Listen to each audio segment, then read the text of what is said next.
Good day. So we'll start off today with the Oscars. Do a little tank inspection.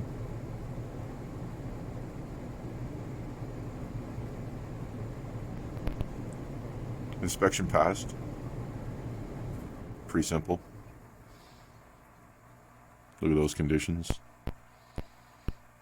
This water's coming up on a week old.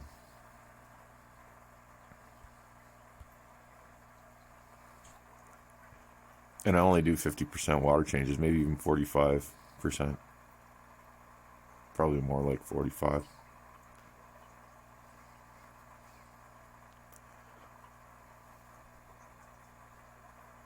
Huh? Look at that.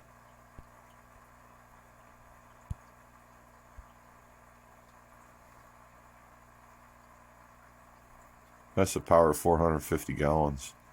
Running UV and heavy filtration all over the place with a cut with like 120 gallons worth of sump filled with biomedia. I don't even want to play with how long I could let this tank go. I've been doing my water changes as if I don't have all that and it's just a tank this big. Every five to 7 days is where my window seems to be falling into. And I'm only doing it, like, I feel like doing one today because it's been too long. But it only feels that way because if I was just running this tank, it would be too long. But that's not what I'm doing. So I really don't know how long I can go with this system. It's probably a lot longer than, it's probably twice as long as, it's probably at least 2 weeks, to be honest. But I'm going to stick to a week because it's working and it looks just fantastic. And here we are on the other side of the basement. Turned on I'm keeping the tank light off down there because it makes the camera flicker, but I turned on the overhead. That way we can see better, see their tanks a little better. But of course that one's probably going to interfere with filming this tank, so I'll do that one last. Here's our parrotfish. Let's get them some food. So I've been using my Northfin community pellets on these little guys because, well, they're small fish and it's a really small pellet. So if you got like small neons, nano fish, and the community pellets are good for you. Like small tetras, but they're also good for these guys. And then I just give some of the bigger pellets for the bigger parrots, and they're happy to eat those. There you can see the water conditions are great. Everything's just gorgeous. This whole downstairs system is like so well cycled now and seasoned. No algae, rocks, all the quartz stays white. I've got the light up on 12-hour timers, and I'm not running the 24-hour mode because it's too bright. I run the 12-hour mode, and that allows you to dial it down. That helped me with the algae on these lights that were giving the algae. But I think it's part that, and mainly the system is aged, and it's, I built this tank first.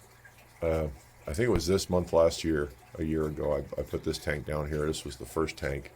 I built the stand for it. It's just a DIY, do-it-myself stand using the wood I had on hand, and it's not like any other stand I've seen. You can see here, very minimalistic on the wood use, but it's also very stable. And it works. It works.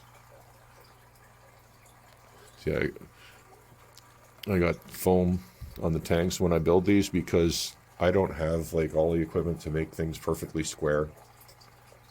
So that's when you use foam. Even over here, these shelves are covered with the same foam, and then I cover those up with a black mylar that looks like carbon fiber, and it makes a real nice look. And that way I don't crack my tanks if something's not exactly level or exactly square. And here we have our barrels. You see the overflow pipes. All these tanks down here are interconnected, with the exception of this one, because this one's going to be a discus breeding tank. And it's just rolling right now. It's just rolling, it's heated. It's also ready in case I have an emergency upstairs. I can just start rushing fish and throwing them in this tank. So I've never had to do it, but it's there in case I have to do it. I got too many fish for my hospital tanks to accommodate, so I could throw some fish in my breeding tanks upstairs, and I can throw the rest of them down here if I ever had an emergency. It's already heated. Keep it a little colder, but actually it's a lot colder right now. It makes me wonder if that heater's got an issue. Strange. I'll have to look at that. It looks like it's just turned on. Didn't stay on very long. Yeah, heater might be screwed.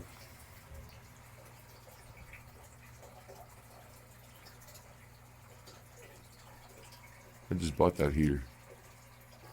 And there's my, I guess, semi-community tank. Kill this light over here. There's really not a lot in here, but it's only a 65. It's a 4-foot, 65-gallon tall. And these fish are going to get large. So I think that's why I haven't put anything more in here. They're going to get big. And it's when they get big, it's going to look good. Don't really need anything more. But ultimately, I want to build a big tank.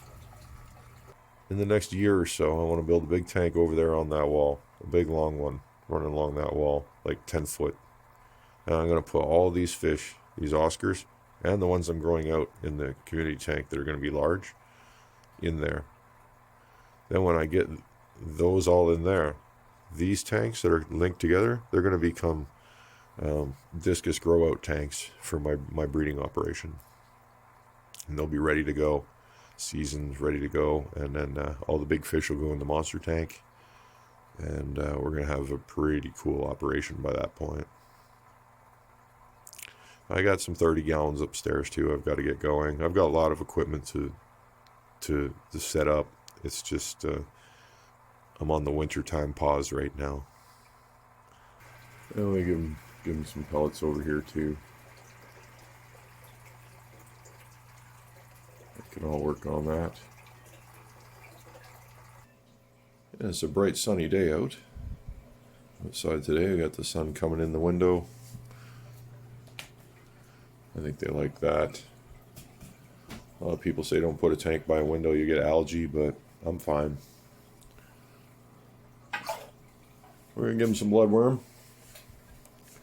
Let him chew that up. And we'll watch him do it.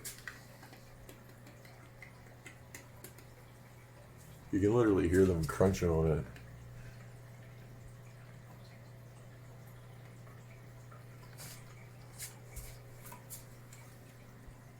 I don't even know where the cube went. Oh, there it is.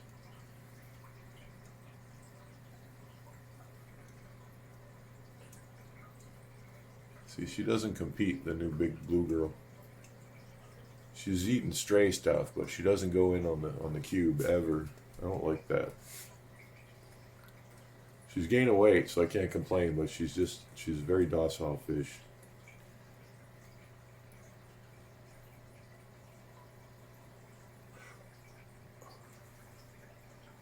It's It's not what you want in a fish. Now, she'll probably come around in time, but if she continues to be squeamish for too long, I'm going to stick her in a hospital tank and just dose the crap out of her. But I don't think she needs it. I think it's an attitude problem. And so if I put her in there, I'm just going to keep prolonging the attitude problem. It's such a hard choice. I don't think she's sick. I think she doesn't like my food. She eats the bloodworm, she eats the shrimp, but she's timid and she doesn't want to compete with the other fish. Sometimes that's just, you got a shy fish. Sometimes it means they're not feeling well. I got to figure out which one that is. All the rest of the fish feel fine, including the fish she was living with previously. So, I think she's just a shy fish and a picky eater. Because Big Red's not a shy fish, but is a picky feeder. You see, she's looking for food. She just doesn't like the pellets and stuff I give. She will eat flake though. So it's not like she's like refusing food entirely. She just doesn't like what I have on offer. Just like Big Red. Big Red won't eat the North Fin. Actually swims away from it like she doesn't like the smell or something. Which is probably it. I guess she just doesn't, because it's got a lot of protein in it. You can smell the protein. For some reason, it offends that fish. I can't tell you why. The other ones love it.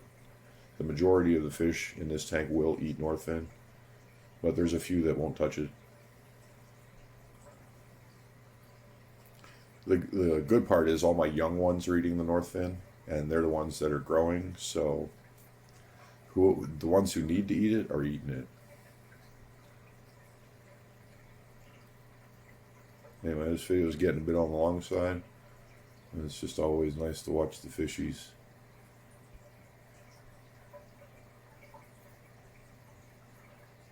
Look at the roundness on him. Excellent specimen. Pigeon bloods are never that round. They're always pointy nosed. But he's pretty round for one.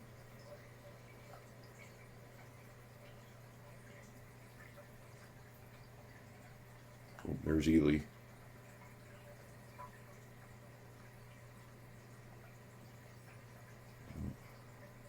Guess we'll wrap that up for now.